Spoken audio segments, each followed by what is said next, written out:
Le deuxième type de cathétérisme cardiaque est le cathé interventionnel.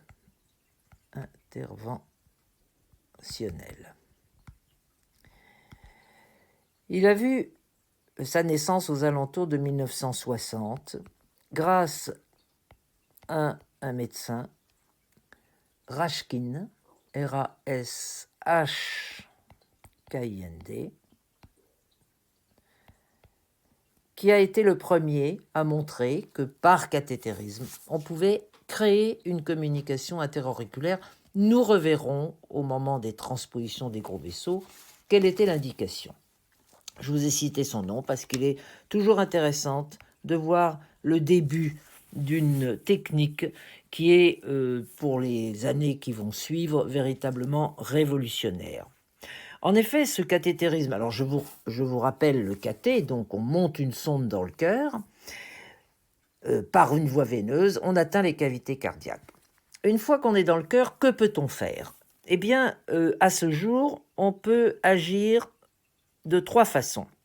Soit faire ce qu'on appelle des valvuloplasties. Valvuloplastie du terme valvule, et en particulier, cette technique est utilisée lorsqu'il y a des sténoses au niveau de l'artère pulmonaire, au niveau de la valve pulmonaire, des sténoses aortiques et des coarctations aortiques, c'est-à-dire des rétrécissements de l'aorte thoracique descendante.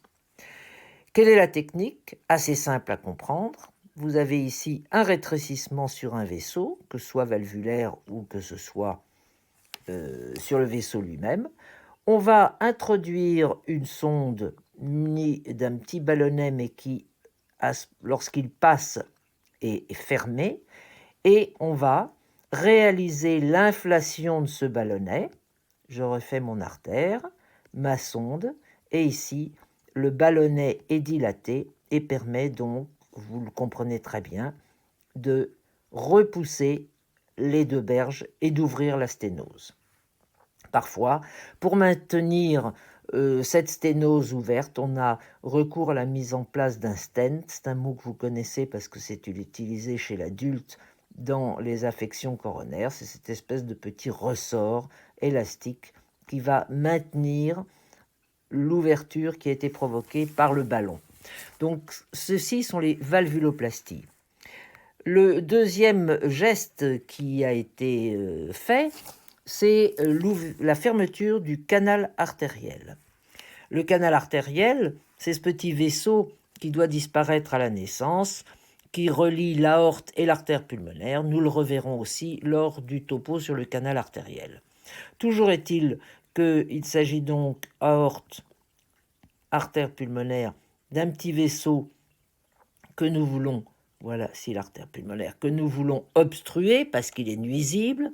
Et là encore, le cathétérisme interventionnel va agir soit en mettant en place pour les petits canaux, petit canal, ce qu'on appelle un coil, c'est-à-dire c'est un petit ressort, là encore, qui est serré quand on l'introduit grâce à la sonde et qui se dilate pour donner cet aspect-là, avec le sang qui va coaguler autour et boucher le vaisseau.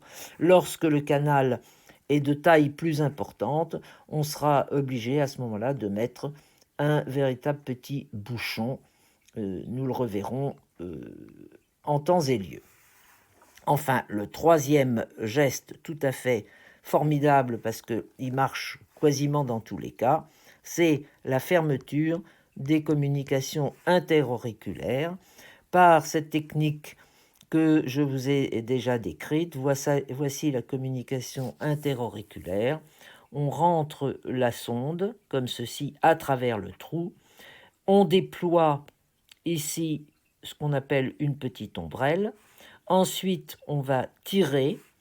Donc, la conséquence ici, c'est que cette ombrelle va venir s'accoler contre la paroi. Et puis, en tirant encore un peu plus, une deuxième ombrelle se déploie. Et vous voyez que la communication est parfaitement obturée de part et d'autre. Ici, c'est le septum. entre l'oreillette gauche ici, l'oreillette droite ici, et ensuite, bien sûr, on retire la sonde.